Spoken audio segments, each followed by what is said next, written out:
Mixed आता है। तो इस साल का पेपर में, और आपने प्रीवियस ईयर जरूर करे होंगे, Yes, ma'am. है ना, तो आपको क्या एक डिफरेंस देखने को मिला इस साल के एग्जाम में? आई थिंक कि 24 से थोड़ा बिग डिफिकल्ट था, बट 23 से वही थोड़ा इजी था। तो ऐसे ही कट ऑफ थी, 23 की कट ऑफ थोड़ी कम थी, 24 की ज़्यादा थी। अब 25 की देखते हैं। पीजी में फैक्ट बेस्ड ज़्यादा आते हैं, बट सिविल सर्विस में कॉन्सेप्ट बेस्ड ज़्यादा आते हैं, तो वहाँ से मेरे को थोड़ा स्विच करना पड़ा। जो भी कॉन्सेप्ट तो पहले से रेडी थे, तो उसमें फिर फैक्ट ऐड ऑन करने पड़े। तो आपकी स्ट्रैटेजी क्या थी जब आपने तैयारी शुरू की थी? पहले तो ये था कि समझना है इसमें कैसे एग्जाम है, कैसे पीवाईक्यू वगैरह देखे। मैंने पीवाईक्यू देखे, फिर सिलेबस पीवाईक्यू, फिर उनमें देखा कि अच्छा इसमें फैक्ट बेस बहुत ज़्यादा आ रहा है और क्रोनोलॉजिकल वगैरह बहुत ज़्यादा आ रहा है। और ये भी है कि half of the paper is predictable. तो आपको क्या लगता है कि जो 2026 का बच्चा प्रिपेयर करेगा उसको शुरुआत कहाँ से करनी चाहिए? पहले तो hi dear students, welcome back to your channel CUET-PG 24/7। मैं हूँ एडुकेटर स्वाति मैम, जो पढ़ाती हैं पॉलिटिकल साइंस। और अभी तक आपने बहुत सारी हमारी टॉपर स्टॉक में अलग अलग स्टूडेंट से उनकी स्ट्रैटेजीज़ के बारे में बहुत सारी लर्निंग्स ऑलरेडी ले ली होंगी। आज हमारे साथ एक और नए और स्पेशल गेस्ट हैं जिनके अभी तक में one of the highest marks हैं, 265 out of 300 in CUET-PG political science. So hi Mohit, welcome to your channel. और छोटा सा एक ब्रीफ इंट्रोडक्शन बच्चों को दे दो। Hello ma'am, first of all thank you for having me. Hello everyone, my name is Mohit. I live in Faridabad. I have done my graduation in BA program Political Science from Deshbandhu College, Delhi University. By the grace of God, I have secured 265 marks out of 300 in CUET-PG this year. So first of all Mohit, first of all तो congratulation Thank you, आपको ma'am. इतने बढ़िया score के लिए। बहुत कम बच्चों इस score तक पहुंच पाते हैं और आप तो एक दो ही हो जो अभी तक इस स्कोर तक Yes, पहुंचे हो। तो मेरे पास बहुत सारे बच्चों का डेटा है और अभी तक बहुत ही कम बच्चे हैं जिन्होंने 230 भी क्रॉस किया है। तो बहुत सारों का तो 200 से कम ही है, बहुत कम फिर आते हैं जो 200 से ऊपर हैं, फिर उससे भी कम है जिन्होंने 230 क्रॉस किया है। And you was able to secure 265, so huge congratulations to you. Thank you ma'am. तो आपका एक बैकग्राउंड क्या, लाइक 10th 12th कहाँ से किया है, देन ग्रेजुएशन कहाँ से? मैंने अपनी 10th 12th फरीदाबाद से ही की है और उसके बाद फिर मैंने ड्यू से अपनी बैचलर्स की है। देन फिर मैंने CUET-PG दिया है okay, so you are born and brought up in Faridabad. Faridabad. Yes ma'am. Okay, so graduation आपकी अभी कंप्लीट हुई है? No ma'am, last year complete हुई थी। अच्छा, लास्ट ईयर कंप्लीट Yes, हुई थी, ma'am. तो आपने ड्रॉप लिया है? हाँ, नॉट फॉर CUET-PG, हाँ। बट मेरा एम है कि सिविल सर्विसेज के लिए, तो उसके लिए मैंने ड्रॉप लिया है। ओके, सिविल सर्विसेज के साथ करते करते फिर आप हाँ। पीजी की तरफ कैसे शिफ्ट हो गए? मैम क्योंकि मेरे को पीजी में भी थोड़ा इंटरेस्ट था कि आगे टीचिंग के लिए नहीं, बट एकेडमिक्स में जाने के लिए, तो मेरे को लगा कि हाँ पीजी भी ठीक है। और फिर JNU जैसी टॉप यूनिवर्सिटी, तो लगा कि हाँ एक बार दे के ट्राई करना चाहिए। तो एकेडमिक्स में टीचिंग नहीं तो फिर और क्या? एकेडमिक्स में मतलब सिर्फ बैकग्राउंड अच्छा करने के लिए एकेडमिकली? हाँ एकेडमिकली, और बाकी जैसे कि अगर हो जाता है तो अच्छा है, वरना फिर इसी में मेरे को ऐसा प्लान भी लेके चलना पड़ेगा। हाँ, लाइफ में प्लान भी तो होना ही चाहिए। Yes, मतलब नो डाउट कि ऑब्वियसली आप अपना 100% दोगे, Yes, ma'am. बट एक रियलिटी चेक हमेशा हाँ। लाइफ में लेके रखना चाहिए। बहुत अनसर्टेनिटीज होती हैं, तो उनके अनसर्टेनिटी लिए। बहुत होती है, तो ऐसा नहीं है कि सिर्फ होगा नहीं, कुछ भी और भी अदर क्राइटेरियाज रीजंस हो सकते हैं लाइफ में। So why CUET-PG? मतलब आप सिविल सर्विस के साथ कोई और एग्जाम भी तो प्रिपेयर कर सकते थे। मैम बैचलर्स के बाद फिर CUET, फिर उसमें कोई ऑप्शन था नहीं ना एक तो, या फिर मतलब मेरे को और कोई गवर्नमेंट एग्जाम के लिए अभी तो कोई प्लान नहीं था, तो इसलिए मैंने CUET-PG दे दिया। Yes ma'am. तो like how did you cover your syllabus, कब से शुरू किया था? हाँ, जैसे कि मैंने बताया कि मेरा सिविल सर्विस में बैकग्राउंड है, तो इसलिए मेरे को जैसे उसमें काफ़ी सारे टॉपिक्स है वो ओवरलैप करते हैं, सिविल सर्विसेज वाले और PG वाले, जैसे कि western political thought, international relations. तो इतनी ज़्यादा डिफ़िकल्टी नहीं आई, बट हाँ ये था कि जो मैं तरीका था मेरा वो PG में थोड़ा अलग था और सिविल सर्विसेज में थोड़ा अलग था। PG में फैक्ट बेस्ड ज़्यादा आते हैं, बट सिविल सर्विस में कॉन्सेप्ट बेस्ड ज़्यादा आते हैं, तो वहाँ से मेरे को थोड़ा स्विच करना पड़ा। जो भी कॉन्सेप्ट तो पहले से ही रेडी थे, तो उसमें फिर फैक्ट ऐड ऑन करने पड़े। तो आपको क्या लगता है इस एग्जाम के लिए सिर्फ फैक्ट्स करके पेपर हो सकता है या फिर कंसेप्ट भी जरूरी है? नहीं मैम, कंसेप्ट भी जरूरी है, क्योंकि कंसेप्ट से फैक्ट ड्राइव होते हैं। जैसे कि मान लो कि अगर कोई प्लेटो का एक कोट आया है, मतलब बहुत सारे कोट्स होते हैं, आप सबको तो याद नहीं कर सकते, लेकिन प्लेटो के थॉट को याद कर सकते हो, उसके कॉन्सेप्ट को याद कर सकते हो, तो उसी से वो फैक्ट ड्राइव हो जाएगा। बिल्कुल, तो मतलब कंसेप्ट क्लैरिटी हाँ, विद फैक्ट्स बहुत इंपॉर्टेंट Yes, है। ma'am. और फैक्ट ऑब्वियसली हम ह्यूमन है, कंप्यूटर नहीं है, Yes, रट नहीं सकते उनको एक जगह, है ना? तो पेपर मतलब मिक्स्ड आता है। तो इस साल का पेपर में, और आपने प्रीवियस ईयर जरूर करे होंगे, Yes, ma'am. है ना, तो आपको क्या एक डिफरेंस देखने को मिला इस साल के एग्जाम में? आई थिंक कि 24 से थोड़ा बिट डिफिकल्ट था, बट 23 से वही थोड़ा इजी था। और ऐसी कट ऑफ थी, 23 की कट ऑफ थोड़ी कम थी, 24 की ज़्यादा थी। अब 25 की देखते हैं। हाँ, तो बट देखो हाँ, थोड़ा 25 में ना इसमें बहुत अनसर्टेनिटी है, क्योंकि इस बार बहुत सारे चेंजेस हो गए, क्योंकि टाइमिंग को लेके भी बहुत चेंजेस हुए। पहले आपका इसमें ज्यादा टाइम मिलता था, अब 90 मिनट्स है। हम्म। तो जब कम टाइम होता है तो उतनी ही ज्यादा आप थोड़ा एंजाइटी लेवल बढ़ जाता है एग्जाम में। इसमें तो लेट्स सी कट ऑफ पे तो क्या डिफरेंस आएगा, बट आपने जिस हिसाब से प्रीवियस ईयर अटेम्प्ट करे होंगे, तो पेपर देख के what was your first reaction? Paper पहले तो बहुत ज़्यादा ही, मतलब सेंटर में एंटर करे तो उसमें बहुत ज़्यादा ही चेकिंग वगैरह, उसमें बहुत बर्नआउट हो गया था। फिर थोड़ा बहुत फ्रस्ट्रेशन हो गया होगा। हाँ, फ्रस्ट्रेशन हो गया। फिर सीट पे बैठे, फिर थोड़ा मतलब मेडिटेट करा, फिर लगा कि चलो करते हैं अब। फिर मैंने अपना स्टार्ट करा। हाँ, बट थोड़े से में ही समझ आ गया था कि हाँ डिफ़िकल्ट है। 24 से तो डिफ़िकल्टी है थोड़ा बहुत, तो ये समझ आ गया था।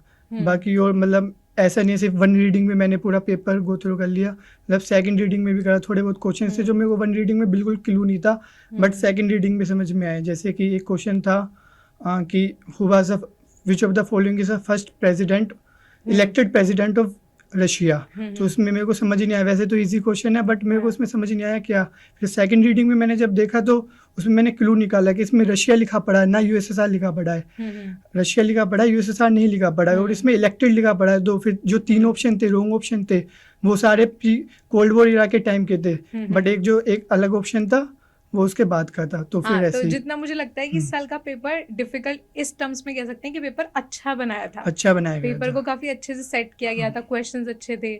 और इस बार एलिमिनेशन मेथड, जैसे पिछली भी मैंने टॉक्स करी है बच्चों के साथ, तो बच्चों ने यही कहा कि मैम जैसे पिछले क्वेश्चन थे तो सब्स्टिट्यूशन मेथड से आंसर निकल जाता था, लेकिन इस बार ऑप्शंस इतने क्लोज दिए थे दैट कि आपको अच्छे से सोचना ही पड़ेगा, तभी आप आंसर को कर पाओगे। वही एक डिकेड में 2 इवेंट दे रखे हैं पहले, वही जैसे अपने का रशिया और यूएसएसआर का कंफ्यूजन, तो वो बहुत सोच के उन्होंने रशिया लिखा, बट अच्छा ताकि बच्चा कंफ्यूज हो जाए। बट मुझे लगता है पेपर का लेवल वाज वेरी गुड, है ना। तो आपने प्रिपेयर कैसे किया उसके लिए? मैम मैंने फ्री सोर्सेज काफ़ी यूज़ करे थे। जैसे आपकी क्लासेस थी लास्ट में, मैंने उन पे भी PYQ वगैरह के सीरीज से वो मैंने देखे थे। और बाकी जो फ्री मॉक टेस्ट से मैंने ऑलमोस्ट काफ़ी अलग अलग प्लेटफॉर्म के अटैम्प्ट करे थे। बाकी सेक्शनल टेस्ट भी अटैम्प्ट करे थे। और मेरा फोकस मोस्टली रिवीजन पे ही था कि मतलब जितना पढूं उसमें से कोई मिस्टेक ना हो। तो उसको ही मैंने अपना स्ट्रेटेजी बनाई। और तो वही मैं बच्चों को बोलती हूँ, रिवीजन इज द की, क्योंकि आप सिर्फ पढ़ते रहोगे तो जितना पीछे पड़ा है वो आप भूल जाओगे। तो आपने जितना पढ़ा होगा उसी के साथ साथ उसको रिवाइज किया है। और जहाँ तक मुझे लगता है आपको किसी और चीज़ों की इसलिए ज़रूरत नहीं पड़ी, क्योंकि सिविल सर्विसेज में आप ऑलरेडी अपना काफ़ी अच्छा बैकग्राउंड बना के आ चुके हो। तो लेकिन इस बार तो फिर भी लक्ष्मीकांत से क्वेश्चन कम आए थे जैसे हर बार ही आते हैं। इस बार करंट अफेयर्स भी थे थोड़े बहुत। हाँ, थोड़े बहुत, मतलब वही पॉलिटिकल साइंस से ही रिलेट करके पूछ रखे थे, है ना। तो आपकी स्ट्रैटेजी क्या थी जब आपने तैयारी शुरू करी? पहले तो ये था कि समझना है इसमें कैसे एग्ज़ाम है, कैसे PYQ वगैरह देखे। मैंने PYQ देखे, फिर सिलेबस PYQ, फिर उनमें देखा कि अच्छा इसमें फैक्ट बेस बहुत ज़्यादा आ रहा है और क्रोनोलॉजिकल वगैरह बहुत ज़्यादा आ रहे हैं। और ये भी है कि half of the paper is predictable. मतलब प्रिडिक्टेबल का मतलब है कि अगर टॉपिक में ये है कि कोटल लिया है, तो इसमें ये अंडरस्टूड है कि हाँ उनकी सप्तांक थ्योरी पूछ सकता है, कब जैसे कि किस पीरियड से वो बिलोंग करते हैं वो सब पूछ सकता है। तो मतलब मोस्टली पेपर बहुत प्रिडिक्टेबल होता है इसका। तो बस उसी को मैंने उसी के अकॉर्डिंग में चला इसमें। तो मतलब वही जैसे मैंने कहा है कि हर एक थिंकर को वो 2-4 चीज आपको पता है कि इसमें से यही आएगी, तो कम से कम वो वाली तो गलत मत करो। तो शानगुन ने नीति भी पूछी थी ना शायद, 6-fold पॉलिसी, फॉरेन पॉलिसी। तो मैंने वही कहा था कौटिल्य में 2 ही चीज तो इम्पोर्टेंट है, सप्तांग और शानगुन ने नीति, जिसको हम 6-fold पॉलिसी कहते हैं। तो हर एक यूनिट आपने मतलब कैसे कवर करी थी? बुक वाइज गए थे या फिर कैसे रिवाइज किया आपने, या प्रैक्टिस कैसे करी? जैसे कि मतलब बुक तो मैंने ओनली लक्ष्मीकांत ही पढ़ी थी, वरना उसके अलावा मैं मतलब गूगल पे काफ़ी सर्च करता था। जैसे कि अगर नाम है तो उसका मतलब कब फाउंड हुआ, कब कैसे हुआ, या फिर जो भी UN वगैरह, वो ये सब मैंने गूगल पे काफ़ी सर्च करता था। और बाकी थोड़े बहुत नोट्स जो फ्री में अवेलेबल होते हैं यूट्यूब वगैरह पे, वो सब मैंने यूज़ करे थे। बाकी थोड़ी बहुत मेरी सिविल सर्विसेज की प्रिपरेशन भी काम आई थी, उसके नोट्स वगैरह मैंने बना रखे थे। होता है तो आपने कंसेप्ट ऑलरेडी काफी अच्छे रखे होंगे। हाँ, कंसेप्ट अच्छे रखे थे। जैसे अब मान लो कि प्लेटो की, मतलब मेरे को 2-3 बुक की मेन पता था, बट जो कि उसके जिसमें सबसे ज़्यादा कॉन्सेप्ट होता है, बट और बुक्स नहीं पता था, हाँ। तो उसके लिए मेरे को ये सब ऐड ऑन करना पड़ा। बिल्कुल। तो आपको क्या लगता है कि पेपर के हिसाब से कौन सी यूनिट्स सबसे ज़्यादा टॉप की इम्पोर्टेंट है? Ma'am I think IGP, Indian government politics, then international relation, then western political thought, ये बड़ी भी है और इम्पोर्टेंट भी है। हाँ, ये बड़ी भी इम्पोर्टेंट भी है और हाँ। I think mostly half of the paper हाँ, आपका यस मैम। इन्हीं से ही हो जाता यस है मैम। ना? और आईपीटी में तो इतने थिंकर्स हैं ही नहीं जिनसे हाँ। वो क्वेश्चन पूछेंगे। हम्म। तो कंपैरेटिव कैसे कवर किया आपने? कंपेरेटिव पॉलिटिक्स वही मैंने यूट्यूब पे जो फ्री लेक्चर्स होते हैं उन्हीं से देखा, फिर उनके नोट्स वगैरह बना लिए अपने में, जैसे उन्होंने जो PDF दी मैंने खुद के अपने उन्हीं को देख के अपने नोट्स बना लिए, क्योंकि बहुत ज़्यादा फैक्ट बेस्ड था। तो क्या होता है कि हम खुद के नोट्स बनाते हैं तो और अच्छे से याद होता है। हाँ। एक पिक्टोग्राफिक मेमोरी बन जाती है। बिल्कुल। थोड़े बहुत मैं निमोनिक्स बना लेता था छोटे मोटे, तो उसके अकॉर्डिंग ऐसे फैक्ट याद कोई निमोनिक्स याद आपको याद है आपने जिसका बनाया हो? जैसे कि एशियन कंट्री है तो उसके मतलब 10 मेंबर्स हैं, तो जैसे कि क्रोनोलॉजिकली कब कौन आए तो ऐसे ही है। PM seat BPLMC। वाह। अच्छा, जैसे मैंने उसका जब मैं रिवर्स पढ़ा रही थी कि कौन सी हिंदुस्तान के पास है कौन सी पाकिस्तान के बाद है, तो मैंने ही बनवाया था RBS और CGI। जैसे RBI होता है तो ऐसे RBS और CGI मतलब चीफ जस्टिस नहीं बट चनाब झेला मेनिंडस। तो वैसे ही हमने भी थोड़े बहुत निमोनिक्स पढ़े थे। बहुत जरूरी है क्योंकि इतना ज़्यादा फैक्ट है कि आप भूल ही जाओगे। हाँ। तो इसलिए थोड़ा इंटरेस्टिंग बनाना चाहिए पढ़ाई को। तो और ज्यादा भी नहीं बनाने चाहिए, पता चले कि कहानी नहीं याद आ रही है। आपने इतने सारे निमोनिक्स बना लिए कि उधर याद ही नहीं आ रहा फिर, है ना? सबसे बड़ी प्रॉब्लम वही है। तो आपने कोई मैराथन्स वगैरह अटेंड किए थे मेरे, या फिर क्या सेशंस में आते थे आप लाइव नहीं, बट मैंने रिकॉर्डिंग देखता था। मैं रिकॉर्डिंग्स देखते थे। तो सबसे पहला सेशन आपने कभी कौन सा देखा होगा? मैम जो PYQ बेस वाला था वो देखा था मैंने। BYQ मैंने वैसे भी खुद से करे थे, बट फिर मैंने सोचा कि PYQ इम्पोर्टेंट है, 1 टाइम से ज़्यादा करने चाहिए, तो फिर मैंने 2nd टाइम भी करे थे। उसमें मैं ऑप्शंस भी करवाती थी, मतलब ऑप्शंस है तो क्यों है और क्यों नहीं है, क्योंकि क्यों ये ऑप्शंस रॉन्ग है और इनके पीछे का थोड़ा बैकग्राउंड। हाँ, क्योंकि PYQ करने का मतलब वही है कि आप उससे रिलेटेड जो भी कुछ आपको इन्फॉर्मेशन मिले वो सारी पढ़ लो, क्योंकि सीधा क्वेश्चन देख के आंसर कर लोगे तो फिर तो कोई फायदा ही नहीं, सेम क्वेश्चन तो पेस्ट होगा नहीं। बट स्टिल एक आधा क्वेश्चन सेम आया, जैसे बाउंडेड रेशनैलिटी था, पिछले साल भी आया, इस साल भी आया, है ना? तो आपकी सबसे फेवरेट यूनिट कौन सी है? इंडियन गवर्नमेंट सिविल सर्विस वालों की तो वही होती है। उसके अलावा वेस्टर्न पॉलिटिकल थॉट। सबसे बोरिंग वो पब्लिक पॉलिसी वगैरह ये थी। पब्लिक पॉलिसी क्योंकि उसमें कुछ खास है ही नहीं। मैंने यही कहा था कि अगर पब्लिक पॉलिसी में से मॉडल्स आता है तो पक्का इंक्रीमेंटल मॉडल आएगा। चार्ल्स लिंडबॉम वही आया था। मैंने पहले कहा था या तो पॉलिसी पूछेंगे तो कोई भी मोदी गवर्नमेंट की करंट पॉलिसी पूछ सकते हैं, या फिर स्कीम्स आई थी। हाँ, कोई भी जो स्कीम या पॉलिसी करंट गवर्नमेंट की होती है। नहीं तो अगर मॉडल पूछेंगे तो इंक्रीमेंटल पूछेंगे, क्योंकि 6-7 तो मॉडल है ही उसमें, बाकी और कुछ है ही नहीं। तो आपको क्या लगता है कि जो 2026 का बच्चा प्रिपेयर करेगा उसको शुरुआत कहाँ से करनी चाहिए? पहले तो थोड़ा मतलब इंटरेस्ट होना चाहिए। ऐसे नहीं है कि बिल्कुल इंटरेस्ट नहीं है और आप देने पहुंच गए। इंटरेस्ट नहीं होगा तो फिर थोड़ा टफ लगेगा, वरना अगर आपका इंटरेस्ट है तो इतना टफ नहीं होगा। आप पहले जो भी सिलेबस है उसको देखो, फिर उसके PYQ देख लो कि कैसे कैसे क्वेश्चन आ रहे हैं, और थोड़ा बहुत टॉपर स्टॉक होती है उनमें जैसे बता रहे हैं तो भी आप जैसे कि मैं बता रहा हूं, तो मुझे ज़रूर सुनना। हाँ, तो वो देख सकते हो। फिर इतना टाइम नहीं लगेगा अगर आपने ठीक से पढ़ा है तो आपका मतलब हो सकता है इजीली। इतना टफ नहीं है ये एग्जाम। हाँ, मतलब सिविल सर्विसेज ज़्यादा इतना टफ है नहीं। और सोचो मेरे पास अभी तक भी मेल आते हैं कि मैम 57 में यूनिवर्सिटी बता दो, 87 में बता दो, कैसे बता दूँ? मेरे पास इतने सारे लिटरली मेल्स आते हैं। तो अगर आप इस इतने मार्क्स पे भी चलो एक आधी ऐसी कोई रैंडम यूनिवर्सिटी आपको मिल भी गई, कोई फ़ायदा उसका है नहीं, क्योंकि एंट्रेंस एग्जाम क्यों रखा है? इसीलिए तो रखा है ना कि आपको एटलीस्ट पॉल साइंस के बेसिक्स आते हैं या नहीं आते, क्योंकि मास्टर्स UG से बहुत ज़्यादा डिफ़िकल्ट है और बहुत ज़्यादा डिफरेंट है। मतलब UG में तो ऐसा होता था कि सर्टेन किताबें हैं उनको पढ़ लो, उसी में से क्वेश्चन आएगा। PG वैसी होती ही नहीं है। PG में तो जैसे आप प्लेटो पढ़ के आए हो, एरिस्टोटल पढ़ के आए हो, उनके जो ओरिजिनल राइटिंग्स हैं वो आपको पढ़ने पड़ेंगे। मैकियावेली का जो द प्रिंस रियल किताब है वो आपको पढ़नी पड़ेंगी। तो उनको कॉम्प्रीहेंड ही नहीं कर पाओगे अगर आपको बेसिक्स ही नहीं आते, है ना? तो मुझे लगता है कि 2026 वालों का आप ये बताओ कि स्टेप बाय स्टेप कैसे जाना चाहिए। जैसे आपने पहला बताया कि PYQs देखो और एनालाइज करो, उसके बाद PYQ, फिर पहले सिलेबस, फिर PYQ देख लो। मतलब फिर क्या बोलते हैं, अगर आपको कोई पेड कोचिंग लेनी है तो ले सकते हो, क्योंकि टीचर्स काफ़ी हेल्प करते हैं। आई थिंक जो फ्री इनिशिएटिव जो मैंने देखे थे वो भी ऐसा नहीं है कि फ्री में तो नहीं बेकार होंगे, वो सब काफ़ी अच्छा पढ़ा रखा था सबने। और बहुत ही लिमिटेड सिलेबस है, बहुत ही लिमिटेड ही क्वेश्चंस आते हैं, मतलब वो अगेन की बहुत प्रिडिक्टेबल पेपर है, तो आप इजीली इसको कर सकते हो। तो यस मैम। हाँ, तो यहाँ पे तो बहुत सारे अदर एग्जाम्स होते हैं जो बच्चे घूमते ही रहते हैं, सिलेबस कंप्लीट ही नहीं होता। जैसे मैंने नेट के भी क्वेश्चंस कराए थे, तो बच्चे बोलने लगे कि मैम नेट क्यों करा रहे हो, तो मैं कहा अगर डिफिकल्ट तुम ऑलरेडी कर लोगे तो पीजी तो आपको वैसे ही आसान लगेगा। और यू आर वेरी लकी कि इतनी अच्छी यूनिवर्सिटीज DU, JNU, BHU अब CUET में आ चुकी हैं, क्योंकि अगर आप उनके प्रीवियस ईयर उठा के देखोगे तो बहुत ही अच्छे अच्छे क्वेश्चंस आते थे। वो नेट लेवल ही ऑलमोस्ट आता था। हाँ। JNU तो बहुत ही टफ आता था, अगर हम DU और BHU को भी एक तरफ छोड़ दें, JNU और टफ आता था। सो अभी के बच्चे बहुत लकी हैं, ये बात उनको मजाक लगती है, बट अगर आपसे CUET के थ्रू भी नहीं हो रही हैं universities, so you really need to work on your self. तो आपकी टारगेटेड यूनिवर्सिटी कौन सी है? JNU ma'am. JNU, भाई JNU? मैम JNU पहले तो उसकी कट ऑफ भी हाई जा रही है, तो कुछ अच्छा, अच्छी ही तो बोल होगी। रहे अरे मेरी तो अच्छी ही है, तो सोच रहा हूँ जहाँ अच्छी मिल रही है वहीं चले जाऊँ। बाकी उसमें प्रोफेसर्स वगैरह भी काफ़ी अच्छे, और उसकी रैंकिंग वगैरह NRF रैंकिंग भी बढ़िया है। ह्यूमैनिटीज़ के लिए आई थिंक वो इंडिया में बेस्ट यूनिवर्सिटी है। पॉलिटिकल साइंस में तो यस मैम, टॉप पे उसमें ही काफ़ी आती अच्छे, है। मतलब जो न्यूज़पेपर जो एडिटोरियल हम पढ़ते थे जिन प्रोफेसर्स के, हमारी फाइनेंस मिनिस्टर भी वही है। हाँ, फाइनेंस मिनिस्टर है जयशंकर।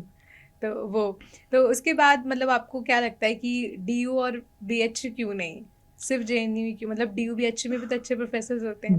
BHU तो पहली ये है कि दूर है, मतलब मेरे को ऐसे हाँ स्टे, हाँ मेरे को यहीं अपने घर पे स्टे करके ही PG करनी है, और DU से तो मैं आ ही चुका हूँ, ऑलरेडी कर चुके हो। तो आपको एक ही अलग अलग यूनिवर्सिटी का एक्सपीरियंस मिल जाए तो और अच्छी चीज़ है।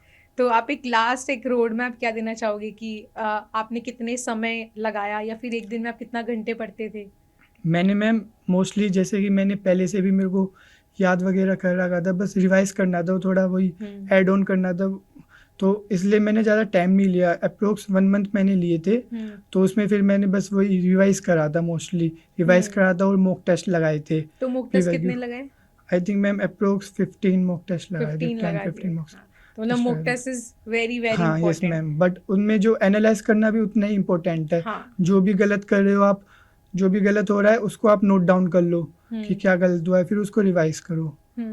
तो मेन मॉक टेस्ट में बच्चे ये करते हैं, एक दे दिया, दूसरा दे दिया, फिर कहते हैं हमने 10 लगा लिए मैम, अब भी नंबर नहीं आ रहे। लेकिन उस 10 में आपके कितने गलत हुए, वो क्यों गलत हुए, उसके पीछे का पूरा रीजन पढ़ो, एनालाइज करो, तब मॉक टेस्ट लगाने का फायदा है, नहीं तो नहीं है ना? यस मैम, मॉक टेस्ट में अगर कुछ मतलब जो हमको आता है वो गलत हो रहा है, वो एनालाइज करना है, ये नहीं कि कम रैंक आई है, ज्यादा रैंक आई है।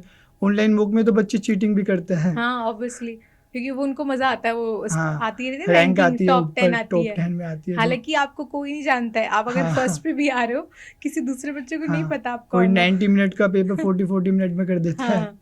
हाँ, मैंने भी कई बार देखा है, जब मैं भी पहले मॉक टेस्ट अटेम्प्ट करती थी तो मैं कहा ये क्वेश्चन रीड में ही इतना टाइम लग रहा है, इसका एवरेज टाइम इतना कम कैसे हो सकता है? तो आजकल तो ChatGPT भी है, बहुत कुछ है जिससे आंसर किया जा सकता है ना?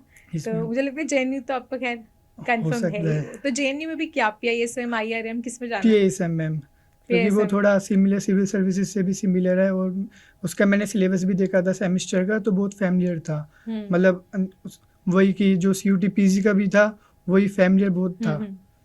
तो आगे कुछ PhD का भी प्लान है या फिर सिर्फ सिविल सर्विस? मैम फिलहाल तो अभी नहीं है, फिर जो वही अटेम्प्ट करना है, अभी PG ही देना है। चलो JNU तो कंफर्म है ही, उसका तो you can celebrate in advance, है ना? तो इस बार मुझे लगता है कि कट ऑफ में थोड़ा बहुत डिफरेंस आएगा। एक तो वो क्वेश्चन की वजह से जो 100% गलत था, एंटी ने उसको ठीक नहीं किया, तो योर स्कोर वुड बी 270 अगर उसको करेक्ट कर दिया जाता। तो ठीक है, अब वो आपके साथ हुआ तो सबके साथ हुआ है ना। तो ऐसा नहीं है कि सिर्फ आपके साथ ही हुआ है। तो लेट्स सी कट ऑफ का तो क्या रहता है, बाकी JNU में तो पक्का मिल जाएगा। So congratulations to you. और अगर कुछ लास्ट मैसेज आप ऑडियंस को देना चाहें? यही कि जो ये एग्ज़ाम है आप कर सकते हो, और इतना कोई चैलेंजिंग नहीं है। अगर पढ़ाई में कोई भी प्रॉब्लम है तो उसका सॉल्यूशन पढ़ाई ही है। तो बस आप डिसिप्लिन में रहो, थोड़ा हार्ड वर्क करो, और हार्ड वर्क ये बहुत ज़रूरी है कि हम समझ ही नहीं पाते कि हार्ड वर्क क्या है, स्टूडेंट लाइफ में हार्ड वर्क क्या है। मतलब पढ़ाई एक लेवल तक इंटरेस्टिंग है, उसके बाद फिर बोरिंग होते जाओगे। हार्ड वर्क यही है कि आप बोर होते जा रहे हो फिर भी आप उसी चीज़ को बार बार पढ़ रहे हो, वही हार्ड वर्क है। अगर आप ठीक से अपना टाइम दो, अपनी कैपेबिलिटीज़ को पहचानो, तो आप कर सकते हो। हाँ, ये आपने बहुत अच्छी चीज़ बोली है कि अगर कुछ बोरिंग लग रहा है तो उसका सॉल्यूशन यही है कि आप उसे और करो। इसमें ये बहुत अच्छी चीज़ है ना? बोरिंग रहना कोई गलत बात नहीं है। हाँ, देखो अच्छी चीज़ें देखो थोड़ी खराब तो होती हैं। अब करेला है, उसके बेनिफिट बहुत सारे हैं हाँ। बट कड़वा तो है ना। तो वैसे ही वही चीज़ है कि आप जितना प्रैक्टिस करोगे बोरिंग लगेगा बट अल्टीमेटली वो आपको बेनिफिट करने वाला है।